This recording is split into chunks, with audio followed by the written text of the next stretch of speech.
Boa noite, terror macabro. Meu nome é Pedro, e o que vou relatar aconteceu há 3 anos, em uma das noites mais perturbadoras da minha vida. Naquela época, meus pais e meus irmãos tinham viajado para visitar parentes, e eu fiquei responsável por cuidar da casa durante alguns dias. Para um jovem que sempre viveu sob regras rígidas, aquilo parecia liberdade absoluta. Enxerguei na situação a oportunidade perfeita para fazer algo que jamais teria permissão: organizar uma grande festa. Convidei praticamente todos os meus amigos da escola. A notícia se espalhou rápido, e várias meninas confirmaram presença. A empolgação tomou conta de mim. Eu e alguns amigos saímos no fim da tarde para comprar bebidas e organizar tudo antes da chegada do pessoal. Voltamos carregados de sacolas, abastecemos a geladeira, organizamos a sala, apagamos algumas luzes para criar um clima mais animado e colocamos a música no volume máximo. À medida que a noite avançava, as pessoas começaram a chegar. Por volta da meia-noite, a casa já estava completamente cheia. A música vibrava pelas paredes, risadas ecoavam pelos cômodos e o quintal estava tomado por grupos conversando e bebendo. O ambiente era de pura euforia juvenil, como se nada pudesse dar errado. Em meio à multidão, conheci melhor uma garota chamada Bruna. Ela tinha um sorriso fácil e um jeito tranquilo, que contrastava com o caos da festa. Fomos para o fundo do quintal, onde havia menos gente e a iluminação era fraca. Conversamos sobre a vida, sobre planos para o futuro, sobre coisas simples que pareciam importantes naquele momento. Acabamos nos beijando, e por alguns minutos eu realmente acreditei que aquela seria apenas uma noite inesquecível por motivos bons. Foi então que senti algo estranho. Enquanto conversávamos, tive a nítida sensação de estar sendo observado. Olhei instintivamente para o andar de cima da casa, em direção à janela do corredor. E lá estava ele. Um homem parado e imóvel.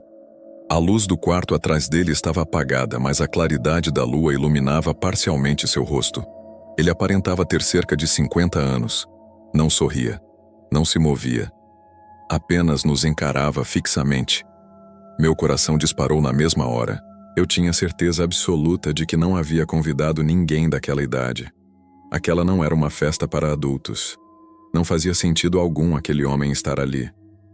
Continuei olhando, tentando entender se era algum parente de alguém ou se eu estava confundindo as coisas. Mas não. Ele permanecia parado, como se estivesse nos estudando. Nesse momento, um amigo meu saiu pela porta da cozinha em direção ao quintal. Apontei imediatamente para a janela e gritei que havia um homem estranho no andar de cima. Meu amigo arregalou os olhos e correu até nós para ver melhor. Assim que percebeu que estávamos olhando diretamente para ele, o homem deu um passo para trás e desapareceu da janela. Sem pensar 2 vezes, eu, Bruna e meu amigo corremos para dentro da casa. A música ainda estava alta, as pessoas dançavam sem perceber o que estava acontecendo. Subimos as escadas às pressas, decididos a expulsar aquele intruso. Antes que chegássemos ao corredor, ouvimos passos apressados.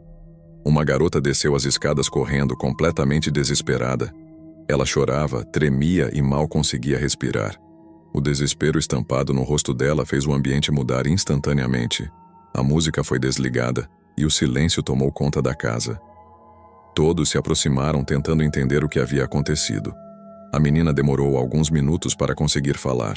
Quando finalmente conseguiu se acalmar um pouco, apontou para o andar de cima e disse, entre soluços, que um homem mais velho havia atacado o rapaz com quem ela estava ficando em um dos quartos. Segundo ela, o homem entrou de repente, segurando um pedaço de madeira. Sem dizer uma palavra, golpeou o rapaz na cabeça. Ele caiu imediatamente no chão. Em seguida, o homem teria avançado em direção a ela com intenções claramente violentas. Ela não soube explicar exatamente o que ele pretendia fazer, mas afirmou que havia algo profundamente errado no olhar dele. Disse que nunca tinha visto uma expressão tão vazia e cruel ao mesmo tempo. Por instinto, ela conseguiu se esquivar e saiu correndo pelo corredor, descendo as escadas o mais rápido que pôde. A casa inteira entrou em pânico. Subimos em grupo para o quarto indicado. Lá estava Lucas caído no chão, desacordado, com sangue escorrendo pela lateral da cabeça. A cena parecia saída de um pesadelo. Alguém ligou imediatamente para a polícia. Os minutos até a chegada da viatura pareceram eternos. O medo tomou conta de todos. Alguns choravam, outros tentavam ajudar Lucas, enquanto alguns rapazes vasculhavam a casa à procura do homem. A polícia chegou cerca de 10 minutos depois. Revistaram cada cômodo, cada armário, cada canto do quintal. Não encontraram ninguém. Nenhum sinal de arrombamento. Nenhuma pista clara de como aquele homem entrou ou saiu. Era como se ele simplesmente tivesse desaparecido. Lucas foi levado para o hospital e, felizmente, se recuperou. O ferimento foi grave, mas não deixou sequelas permanentes. Ainda assim, o trauma daquela noite marcou todos nós. Até hoje, ninguém sabe quem era aquele homem. Nunca foi identificado. Nunca voltou. E o mais perturbador é que as portas e janelas estavam trancadas quando a polícia verificou. Depois daquela noite, eu nunca mais tive coragem de fazer festas enquanto meus pais estavam fora.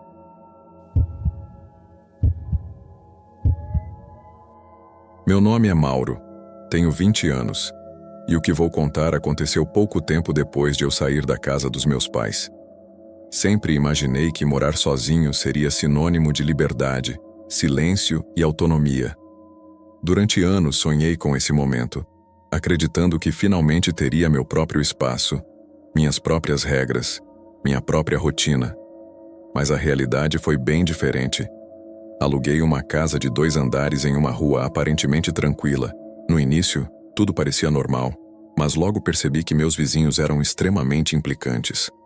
Reclamavam de qualquer barulho, implicavam até quando eu chutava uma bola no meu próprio quintal. Eu mal podia receber visitas sem alguém bater no portão para reclamar. A sensação de liberdade começou a se transformar em incômodo constante. Ainda assim, eu estava determinado a fazer dar certo. Certa noite, voltei do trabalho exausto. Preparei algo simples para comer, subi para o meu quarto no 2º andar e liguei o YouTube para relaxar um pouco. A casa estava silenciosa, iluminada apenas pelas luzes internas. O ambiente parecia comum, até confortável. Nada indicava que aquela noite se transformaria no pior pesadelo da minha vida. De repente, ouvi um barulho seco vindo do andar de baixo, o som inconfundível de vidro estilhaçando. Meu corpo inteiro gelou. Fiquei imóvel por alguns segundos, tentando me convencer de que poderia ser qualquer outra coisa. Mas não era. O silêncio que se seguiu foi ainda mais assustador do que o próprio barulho. Desliguei a televisão imediatamente. Meu coração começou a bater tão forte que parecia ecoar pelo quarto. Ao lado da minha cama, eu mantinha uma barra de ferro, por precaução. Nunca achei que realmente precisaria usá-la, mas naquela noite, ela se tornou a única coisa entre mim e o desconhecido. Segurei a barra com as mãos suadas e fiquei atento. Então ouvi passos lentos, pesados, subindo as escadas da minha própria casa. A cada degrau, o som parecia mais próximo. A pessoa não estava tentando ser silenciosa. Era como se soubesse que eu estava ali, como se quisesse que eu ouvisse. A maçaneta do meu quarto começou a se mexer. A porta estava trancada. A voz saiu trêmula, mas eu gritei que chamaria a polícia. Houve alguns segundos de silêncio. Em seguida, os passos recuaram levemente. Aproveitei aquele instante e liguei para a polícia dizendo que havia alguém invadindo minha casa. Fui informado de que uma viatura estava a caminho. Antes que eu pudesse sentir qualquer alívio, os golpes começaram. A porta passou a ser atingida com violência. Não eram simples batidas. Eram pancadas brutais, com a clara intenção de arrombar. A madeira começou a ceder. A cada impacto, a estrutura rangia mais alto. Foi então que tomei uma decisão. Apaguei a luz do quarto. Eu conhecia cada centímetro daquele espaço. Sabia exatamente onde estavam os móveis, onde pisar, onde desviar. Quem quer que estivesse do outro lado não teria essa vantagem. Com um último estrondo, a porta foi arrombada. A silhueta de um homem encapuzado surgiu na entrada. No escuro, só era possível distinguir sua forma. Mas quando ele avançou alguns passos, percebi o brilho metálico em sua mão. Era uma faca. Mais tarde descobri que ele havia pegado o objeto na minha própria cozinha. A voz dele cortou o silêncio. Aparece logo, seu inútil. Eu vou te matar. O tom não era de ameaça vazia. Havia convicção, ódio. Ele começou a tatear a parede, procurando o interruptor ou o disjuntor para acender as luzes. Nesse momento, virou de costas para mim por alguns segundos. Foi a única oportunidade que eu teria. Respirei fundo, segurei a barra com força e avancei no escuro. Corri na direção dele e desferi um golpe com toda a força que consegui reunir. A barra acertou a parte lateral da cabeça dele. O homem caiu imediatamente no chão. A adrenalina tomou conta de mim. Comecei a socá-lo, tentando impedir que se levantasse. Eu só pensava em sobreviver. Mas cometi um erro grave. Achei que ele estivesse sozinho. Enquanto eu estava concentrado no homem caído, senti um impacto violento nas costas. Um segundo homem surgiu da porta do quarto. Ele estava esperando no corredor, observando, aguardando o momento certo para agir. Ele começou a me atingir com um pedaço de madeira. Os golpes eram rápidos e brutais. Tentei me proteger como pude, cobrindo a cabeça com os braços. A dor era intensa. Em determinado momento já não sentia minha mão direita. Minha visão começou a ficar turva. Eu realmente achei que iria morrer ali. Foi quando ouvi vozes ecoando pela casa. Polícia! Polícia! O homem que me agredia hesitou por um segundo. Em seguida, correu para fora do quarto e fugiu pelas escadas. O primeiro, que ainda estava caído e atordoado pelo golpe, não teve a mesma sorte. Os policiais o encontraram ainda dentro da casa. Fui levado para atendimento médico com vários hematomas e uma fratura leve na mão. O homem preso foi identificado, mas o comparsa nunca foi encontrado. Até hoje, ele está foragido. A investigação nunca conseguiu esclarecer completamente o motivo da invasão. Não era roubo comum. Eles não levaram nada. Parecia algo pessoal, embora eu não reconhecesse nenhum dos dois. Desde aquela noite, nunca mais fui o mesmo. Meu nome é Maria. Tenho 28 anos e moro sozinha em uma casa grande, antiga e silenciosa demais para quem passa a maior parte do tempo sem companhia. Sempre valorizei minha independência. Trabalhei duro para conquistar meu espaço, meu conforto e a tranquilidade de viver sozinha. No entanto, há momentos em que o silêncio deixa de ser paz e começa a se tornar solidão. Foi em uma dessas noites que tudo aconteceu. Eu estava em casa, sem nada para fazer. A rotina vinha sendo repetitiva havia dias. A casa parecia ainda maior quando escurecia, e o eco dos meus próprios passos me incomodava. Para distrair a mente, resolvi entrar em um aplicativo de relacionamento. Não era algo que eu costumava fazer com frequência. Mas naquela noite eu queria conversar com alguém, qualquer pessoa que quebrasse o vazio das horas. Depois de algum tempo navegando, encontrei um rapaz que parecia educado e simpático. A conversa fluiu naturalmente. Ele era atencioso, fazia perguntas, parecia interessado de maneira respeitosa. Trocamos mensagens por algumas horas até que ele perguntou se poderia me visitar. Ele deixou claro que não queria entrar na casa. Disse que poderíamos apenas conversar em frente ao portão, ao ar livre, para nos conhecermos melhor. Naquele momento, não vi problema. Eu estava entediada, carente de interação, e a proposta parecia inofensiva. Hoje, olhando para trás, eu me pergunto por que aceitei. Ele chegou pouco tempo depois. O carro estacionou em frente à minha casa. Desci e fui até o portão. À primeira vista, parecia exatamente como nas fotos. Conversamos por alguns minutos. Ele era agradável, sorria, mantinha um tom de voz tranquilo. Nada parecia fora do normal. Mas conforme a conversa avançava, ele começou a mudar. Disse que estava tarde, que poderíamos continuar conversando lá dentro, que seria mais confortável. Insistiu que poderia dormir comigo naquela noite. A forma como falou deixou claro que suas intenções iam além de uma simples conversa. Eu recusei, firme, mas educadamente. Expliquei que não o conhecia o suficiente, que havíamos combinado apenas conversar ali fora e que não passaria disso. Por alguns segundos, o rosto dele mudou. O sorriso desapareceu. Os olhos ficaram mais frios. Ele pareceu irritado, embora tentasse disfarçar. Em seguida voltou a sorrir de maneira forçada e disse que estava indo embora. Então fez um pedido. Disse que o carro não estava pegando direito e que precisava de um empurrão para dar partida. Pediu minha ajuda. Eu hesitei por um instante, mas pensei que seria algo rápido. Queria encerrar aquilo logo e voltar para dentro. Concordei. Fomos até o carro. Quando chegamos, ele abriu a porta da frente e, de maneira estranha, também deixou a porta traseira aberta. Aquilo me causou um leve desconforto, mas não pensei muito a respeito. Ele entrou no banco do motorista e girou a chave. O motor funcionou imediatamente. Ele então disse que não precisava mais de ajuda. Respondi que tudo bem e que já estava voltando para casa. Foi nesse exato momento que senti algo agarrar meu braço com violência. Ele saiu do carro em um movimento brusco e me segurou com força. Seus dedos apertavam meu braço a ponto de doer. Antes que eu entendesse o que estava acontecendo, ele começou a me puxar em direção ao banco traseiro, tentando me empurrar para dentro do veículo.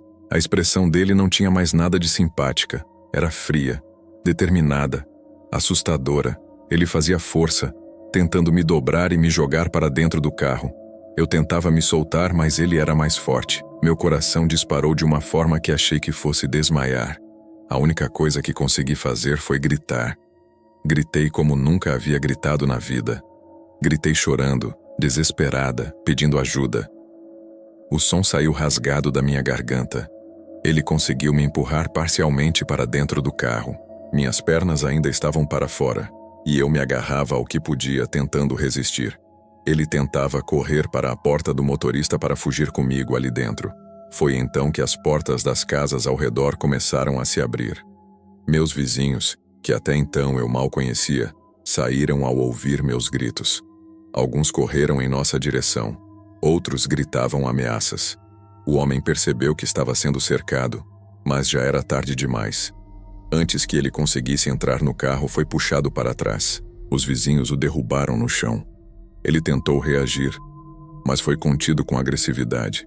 Em poucos segundos estava imobilizado, amarrado e jogado na calçada, esperando a polícia. Eu estava em choque. Minhas pernas tremiam tanto que precisei me sentar no chão. Mal conseguia respirar. Só chorava. A polícia chegou pouco tempo depois e o levou preso. Mais tarde descobri que ele já tinha antecedentes por tentativa de sequestro.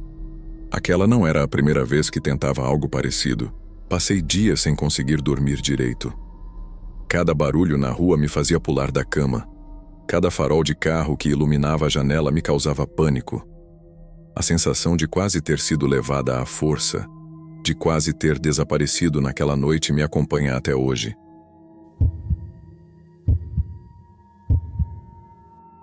Eu sempre gostei de ficar sozinho em casa. O silêncio me ajudava a organizar os pensamentos, colocar séries em dia e aproveitar uma paz rara. Naquela semana, meus pais tinham viajado para visitar parentes e eu ficaria responsável pela casa até o domingo. Na primeira noite, tudo correu normalmente. Tranquei portas, conferi janelas e deixei apenas a luz do corredor acesa. A casa é antiga, com piso de madeira que estala quando a temperatura muda, e eu já estava acostumado com os sons naturais dela. O problema começou na segunda noite. Por volta de 2 da madrugada, acordei com um barulho seco vindo da sala. Não foi o estalo comum do assoalho, foi como se algo tivesse caído. Fiquei deitado por alguns segundos, esperando ouvir mais alguma coisa, mas o silêncio voltou pesado, quase sufocante. Peguei o celular e liguei a lanterna, abri a porta do quarto devagar e iluminei o corredor. Tudo parecia normal. Caminhei até a sala e encontrei a cadeira da mesa levemente afastada. Tive certeza de que a tinha deixado encostada. Empurrei a cadeira de volta e tentei rir de mim mesmo, dizendo que devia ter sido impressão. Quando voltei para o quarto e me deitei, ouvi passos acima de mim, e o detalhe é que não existe andar superior. O som era claro, 3 passos lentos, arrastados, como alguém caminhando com cuidado. Meu corpo inteiro ficou tenso. Tentei racionalizar, talvez fosse o telhado contraindo, talvez algum animal. Os passos pararam exatamente sobre meu quarto. O silêncio durou tanto que comecei a duvidar do que tinha ouvido. Virei de lado tentando ignorar. Foi quando a maçaneta do meu quarto girou lentamente. Eu tinha trancado. O metal fez um leve estalo quando foi forçado. Segurei a respiração. A maçaneta parou. Depois girou de novo. Dessa vez com mais força. Levantei e gritei perguntando quem estava ali. Nenhuma resposta. Corri até a porta e encostei o peso do corpo nela. Do outro lado ficou imóvel. Esperei alguns segundos e de repente a pressão desapareceu, como se quem estivesse ali tivesse simplesmente desistido. Criei coragem e abri a porta de uma vez. O corredor estava vazio. Liguei todas as luzes da casa e conferi cada cômodo. Cozinha, banheiro, lavanderia, tudo trancado por dentro. Nenhum sinal de arrombamento, nenhuma janela aberta. Voltei para o quarto com o coração acelerado. Peguei o celular para ligar para um amigo e pedir que viesse ficar comigo. A bateria estava quase no fim, mesmo eu tendo carregado antes de dormir. Enquanto esperava a ligação completar, ouvi um sussurro, baixo, quase inaudível, vindo de dentro do meu próprio quarto. Não vinha do corredor nem da sala, vinha de trás de mim. Virei lentamente. A porta do guarda-roupa estava aberta. A escuridão lá dentro parecia mais densa que o resto do quarto. O sussurro cessou no instante em que olhei. Dei 2 passos para trás até sentir a parede encostar nas minhas costas. Meu celular desligou. No breu absoluto, ouvi o som de respiração, lenta e próxima, como se alguém estivesse parado a poucos centímetros. Corri até a porta do quarto, mas ela não abria. A maçaneta girava solta, como se algo estivesse segurando do lado de fora. Meu peito doía com as batidas violentas do coração. Então senti algo tocar meu ombro, uma mão fria. A respiração ficou ao lado do meu ouvido e uma voz quase infantil murmurou que eu não estava sozinho. Não pensei, apenas reagi. Me joguei para frente com toda a força que tinha, acertando o que quer que estivesse atrás de mim. Senti resistência, como se tivesse atravessado ar denso, mas a porta cedeu de repente. Caí no corredor, bati o ombro na parede e rolei pelo chão.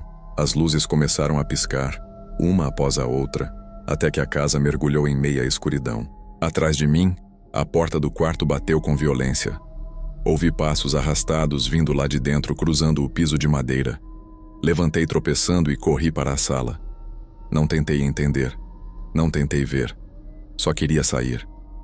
A porta da frente estava trancada. Minhas mãos tremiam tanto que deixei a chave cair 2 vezes. Enquanto tentava encaixá-la na fechadura, ouvi os 3 passos novamente, agora no corredor, cada um mais próximo. Girei a chave com força e puxei a porta. No exato momento em que ela se abriu, senti algo roçar minhas costas, gelado, quase me segurando pela camisa. Não olhei para trás. Atravessei o quintal correndo, pulei o portão sem nem fechá-lo e só parei quando alcancei a rua iluminada. As luzes dos postes nunca pareceram tão fortes. Fiquei ofegante na calçada, olhando para a fachada da casa. Todas as luzes estavam apagadas. Por alguns segundos, nada aconteceu. Então, a cortina do meu quarto se moveu devagar, como se alguém a tivesse afastado para me observar. Voltei alguns passos, sentindo que, se ficasse mais um segundo, perderia a coragem. Corri até a esquina e bati na porta do vizinho mais próximo, que me deixou entrar ao ver meu estado. Nunca mais dormi naquela casa sozinho. Meus pais voltaram 2 dias depois. Eu não contei tudo, apenas disse que não me sentia seguro ali. Eles acharam exagero, disseram que era estresse, imaginação. Talvez fosse, mas até hoje, quando o relógio marca 2 da madrugada, eu acordo automaticamente. E às vezes, mesmo morando em outro lugar, ainda escuto 3 passos lentos acima de mim. A diferença é que agora, sempre que isso acontece, eu já estou acordado e longe o suficiente para correr outra vez. Em uma madrugada abafada de verão, eu estava acordada terminando um relatório do trabalho quando ouvi um barulho vindo do quintal. Moro sozinha em uma pequena casa térrea no fim de uma rua pouco movimentada, cercada por terrenos vazios e algumas chácaras antigas. O relógio da cozinha marcava pouco depois de 2 da madrugada. Primeiro pensei que fosse algum animal revirando o lixo. O som, porém, era ritmado demais. Passos lentos sobre a brita que fica ao lado da minha janela. Fiquei imóvel na cadeira, tentando controlar a respiração.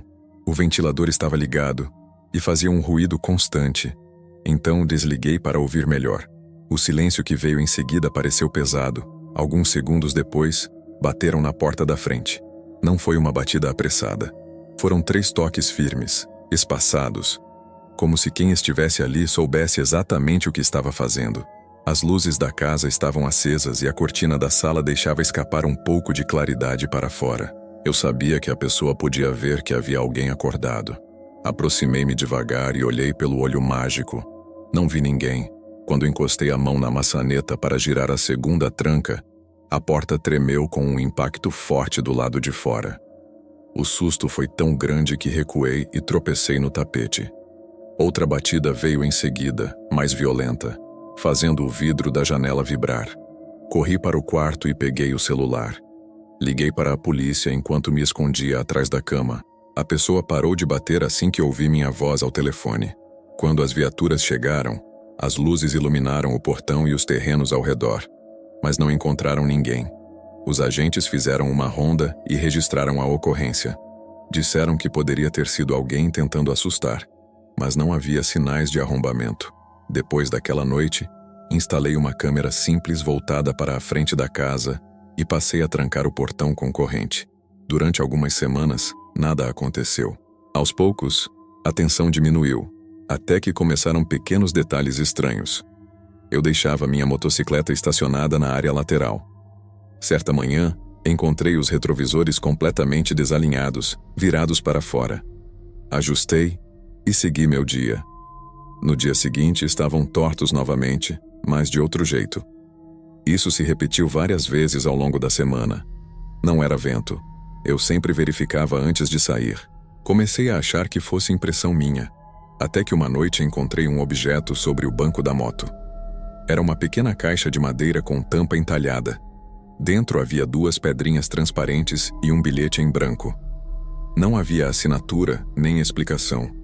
Pensei na minha família. Minha irmã, Raíssa, mora a poucas quadras e às vezes aparece sem avisar. Mandei mensagem perguntando se tinha deixado algo ali. Ela respondeu na hora dizendo que não. Minha mãe também negou. Nenhuma delas costuma deixar presentes sem falar antes. Na semana seguinte, já quase convencida de que alguém estava me observando, acordei com um estrondo no portão por volta de 2 da madrugada. O mesmo horário da primeira vez. Desta vez eu estava no quarto, lendo. As luzes da casa estavam apagadas, exceto pelo abajur. O portão foi chacoalhado com força, como se alguém testasse a resistência da corrente. Peguei o celular, mas a bateria estava quase no fim. Mandei mensagem de áudio para Raíssa pedindo que ligasse para a polícia. Enquanto esperava, ouvi passos se afastando pela rua de terra. Não tive coragem de sair para verificar. Quando os policiais chegaram, fizeram buscas novamente. Nada. Nenhuma pegada nítida. Nenhum sinal de invasão. Um deles sugeriu que eu instalasse um refletor com sensor de movimento. O que mais me perturba não é a possibilidade de furto. Quem faz isso não tenta entrar de fato. Parece esperar que eu esteja acordada. Parece escolher exatamente os momentos em que estou sozinha e atenta. Anos atrás, quando eu trabalhava em uma loja de materiais de construção, houve um homem mais velho que aparecia todos os dias sem comprar nada. Ele deixava recados estranhos no balcão, falando sobre destino e afinidade. Nunca conversamos de verdade, mas ele dizia saber coisas sobre mim que só poderiam ter sido ouvidas em conversas com colegas. Consegui uma medida protetiva e ele parou de frequentar o local. Depois disso, nunca mais o vi. Não tenho provas de que exista qualquer ligação entre aquele episódio antigo e o que está acontecendo agora. Pode ser coincidência. Pode ser alguém do bairro testando limites. Pode ser apenas alguém que sente prazer em causar medo. Esta noite estou dormindo na casa da minha irmã. A câmera ficou ligada e o refletor instalado. Ainda assim, a sensação de estar sendo observada não me abandona. O que mais assusta não é o barulho na porta ou os objetos deixados sem explicação. É a certeza de que quem faz isso conhece meus horários, sabe quando estou acordada e parece querer apenas uma coisa: que eu saiba que ele está ali.